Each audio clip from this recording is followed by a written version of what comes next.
Oh, you know how it is. We got that rock and roll looking stormy. Looks like a storm is about to commence, and I left late. It's 5:16 p.m. EST in Hawk Island, Montreal. Yours truly. Gotta commence begin with gratitude, grateful, thankful. My rent's paid, electricity bills paid, got food and coffee, and still one bill to pay, the phone bill, and I guess we're gonna switch a little bit of that. Rock and roll towards the sky, dark sky now. Look at that. So got that raincoat, and got the lion bag, and got the protection, got those boots, auctioning everything that I'm wearing, always for the firefighters, butchers, bakers, nurses, doctors, electricians, the welders. I like a sunny day, I don't mind a storm, and that is something which we have, of course, to be. And that is gonna salute, of course, those who are gonna pick up the compost day. Turn your heads left or right before you cross the street here. Turn your heads left or right. Lightning, thunder, where you at? The voice of my twin, the brother, where you at? So yeah, it does look, of course, like it's gonna be stormy. Gonna cross, got enough of my face, and always gotta be prudent. You know, when you cross the street here, it looks like it's about to hit about hard, maybe. I'm looking for lightnings and thunder. Oh yeah, you gotta watch the trees, of course. Sometimes the trees, the branches can fall. Oh yeah, it's about to start. Yeah, definitely. Looks like it's gonna be a stormy day. I'm just gonna wait until I cross the street, and of course cross the street prudently. Oh yeah.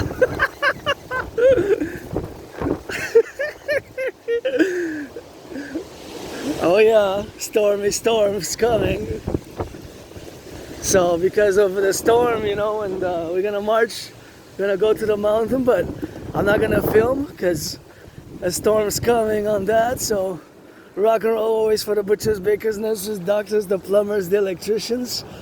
And I have to cross the street safely myself. There's so many cars, and you know, that is that rock and roll 24/7 for the butchers, the bakers, the nurses, the truckers, the firefighters, the electricians. And I don't mind the storm. I like that hot sunny days, but I don't mind the storm. Oh, I think I saw that lightning thunder. So here in Montreal, Hawk Island, it is September 4th. Always gotta be on that gratitude, grateful, thankful. My rent's paid, electricity bills paid, and I just gotta watch the trees, you know, gotta watch those trees as I go, because we're going roundabout. Turn your heads left or right, watch the skateboarding, gotta watch you like a hawk, you know, on that skate in the storm, skating in the storm. Just be safe, stay prudent, turn your heads left or right before you cross the street. Even myself, I guess I have to speed it up a little bit. What's this? Red, my favorite color. Red and white, they go good together, but this one is, of course, something when we're gonna leave it in the rain. Buy myself new ones, but that's a nice one, and I already have red, but now it's time to get new one or second hand. Of course, that one somebody can get that. Red and white is the combination which we got, and of course my brothers and sisters going a little bit on that. Yeah, it's a danger zone there, you know. Sometimes you gotta get those trees and turn your heads and look above. You know, those branches there, they seem a bit on the danger, and you know, even that's the compost bin. I'm a bit concerned about my compost bin, because probably it's gonna be the last day today, because it already has 4 cracks. If I die today, bury me with Pakpak, Apple, New Jersey, and turn me up in the city of the pyramids, you know. Turn me up in Hampton, New Jersey, turn me in the city of the pyramids, and turn me city of the pyramids, turn me in New Jersey, Hampton, turn me, of course, where are those, of course, the pyramids, city of the pyramids. Oh, watch, we see the police. My brothers and sisters in uniform as I sing that rock and roll for the boys and girls in blue. I go sing that rock and roll for my brothers and sisters who do their criminal rehabilitation. That was a U-turn, sometimes need to be done. And when you hear alarms, slow down. We're the firefighters, truckers, you know. You hear those alarms, and best, of course, to just navigate prudently and conquer mentally and get it on the go, of course, to be prudent when you go. And that's just something when we have to be prudent now. Extra, double, trouble, quadruple prudence, you know, because storm is on the way, and I don't mind storms, but I just always got to look out for my fellow citizens, because sometimes, of course, the branches such as this, see, as I warned, was on the mountain, but see this branch there just fell probably. So it could fall on you and fall on you again. One there. So I got that Hydro-Quebec here. So watch for the branches, especially as you go around it. You know, we're in Hawk Island, HAWK. Stormy Hydro-Quebec, LOV to the Hydro-Quebec workers of the past, present. Oh, thanks to them, we're gonna have some electricity. Maybe we're gonna lose some of that electric, and they're open a little bit for that negotiation. Pas de convention, get a nego. They're gonna negotiate, I guess, a little salary, and I guess we're gonna have to put the filming here on the side and just get it on the go like that.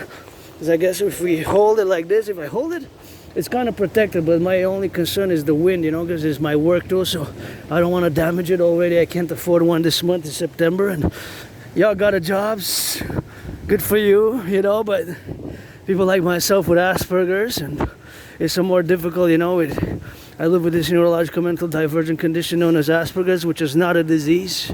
It's not a disease, I'm not a disease. It's always, of course, on the go, but it's something which is not evil or bad or negative in that sense either.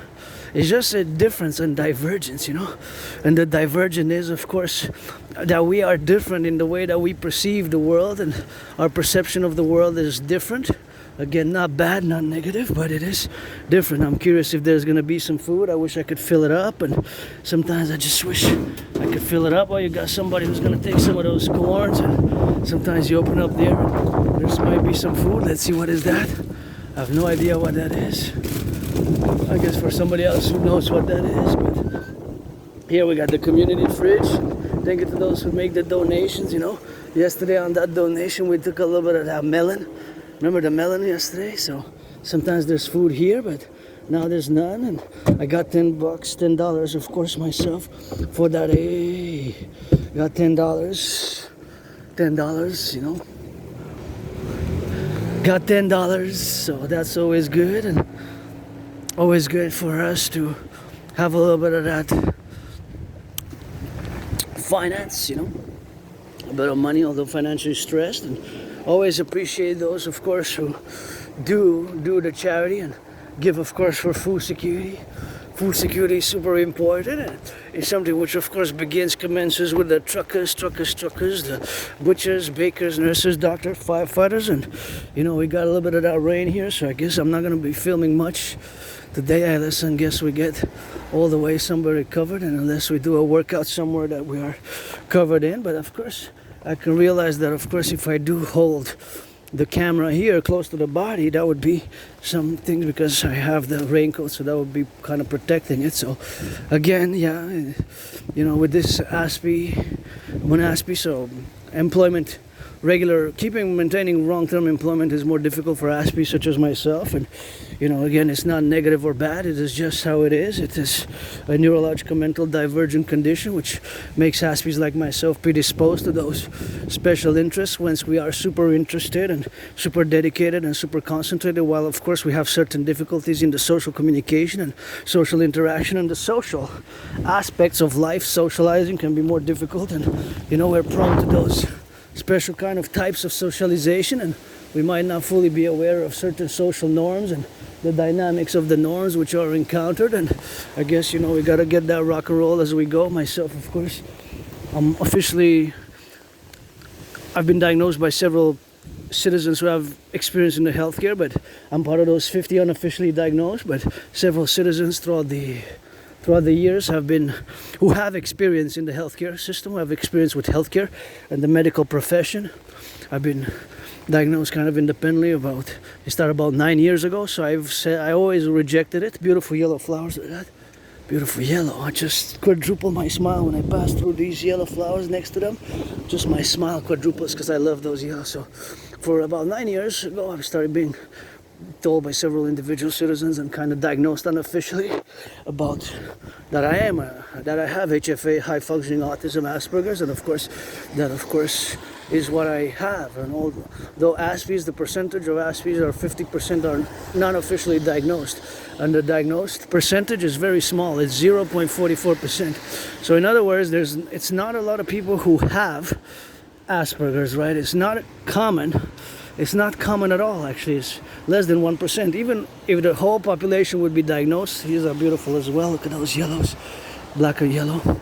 So with all, even if the whole population would be to be diagnosed, we will only be 0.88%, so even less than 1%, right? So that has to be accorded, and that has to be understood, in the position where we are as a tiny, tiny, small minority. So we have certain difficulties in the way that we communicate. Sometimes it's the social aspects, and again, the percentage. Keep in mind that it's only half, 50% around who are officially diagnosed. So the population is about double. It's 0.44 officially in North America. So 0.44%. You realize that it's not a lot of people. This one fell also. It's not a lot of people who have Asperger's, also known as HFA, and of course it is something which you learn to live with in the domain that you live with it, and I have to live with the characteristics because it's not a disease. So of course there's no medication. There's no medication for it. Of course there's no medication in the concomitant where we are now, and of course the medication where we are now to be on the go, and of course something which we have now to be loving, and of course understanding of the dynamics where we are, of course to be, and of course to love and to understand our full dynamics where we are, of course characteristically involved in all the propositions where we are. Some things which you just gotta work with, and gotta salute those picking up the garbage, give them NFL, NHL, NBA, MLB, give them a little bit of give them some tickets. Those are athletes as well, so gotta get that rock and roll, of course. Turn your heads left and right before you cross the street, and we're gonna turn a little bit by here. I guess we're gonna go a little bit of that zigzag somehow. We're just gonna switcheroo, and we're gonna go roundabout here, and maybe I'm gonna do a shorty today because of the meteorological conditions. Like I said, it's my work too, so I don't want to, although I will proceed with a long march myself, with a longer march. It's always minimum few hours, but that's part of my ritual routines. We Aspies have ritual-like routines. So our routines are usually revolved around those special interests which we have, and again, it's not a disease. It's not a disease, right? It's not a disease. It is a neurological mental divergent condition. We see the world differently, and this difference, of course, is remarkable when we discuss and when we interact, that we have certain difficulties in the social sphere. So in the social understanding, because our brain processes information differently, and again, we are a small population, right? It's less than 1%. Even if the whole population would be diagnosed, again, officially it's about 50% who are officially diagnosed with Asperger's, and of course the other 50% is 0.44 officially percent, and that means that double is about 0.88%.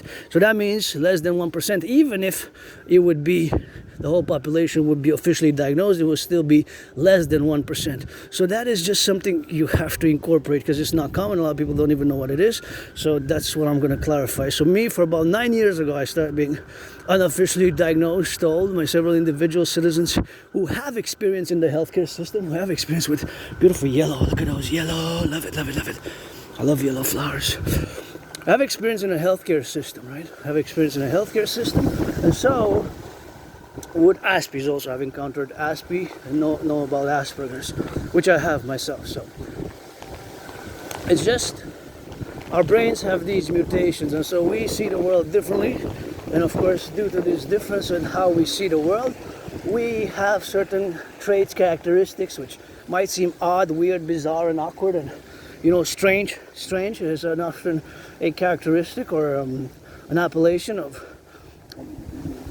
certain Aspie behavior. But again, where we have to draw the line is that it's not evil, bad, negative, or malicious. Evil, bad, that is evil, bad, negative, or malicious, right? Or malicious, or negative, or bad, or evil. Evil, malicious, negative, bad, malicious. Those are words and characterizations which, as an Aspie, we have to reject, right? Although some people might perceive that to be so, it is definitely not so, and it's definitely something we have to work on, because whether we like it or not, Aspies can contribute to society in a way, of course, where our special interests are dictated. And of course, those special interests, of course, are dictated in all the characteristics where we are now to be doing. And myself is, I guess, the best way for me to encroach and to approach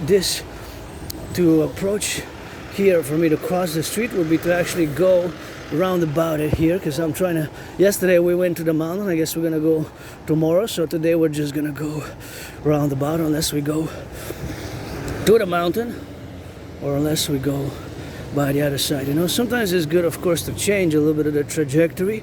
So I guess there's a little bit of that change for the trajectory with that, and that's something which we got to be mindful of, the situations. I just got to be prudent when I cross the street. And see here, it's a bit of an encroachment, so always got to be double checking, you know, the visibility if there's construction work, and such a raise, of course, as is might impede the circulation, and have, of course, to take the circulation, my safety and your safety and our safety together. We have to work on it, and we have to take it seriously, and of course to work on it in a serious manner where we are engaged in the. Now I'm in the public, so I have added responsibilities, duties, and obligations which I wouldn't have had under the normal circumstances of life. I wouldn't have had that. And she does that Hydro-Quebec work is in the past, present, and future. We need to build more hydroelectric dams, and you know, now it's a little bit of that rain. Part 1 for September 4th. So since it's raining over much, I'm just gonna finalize this on calling all to support the dream, and we're gonna see each other in a bit because I don't want to damage my work tool here. So we're gonna finish at the corner.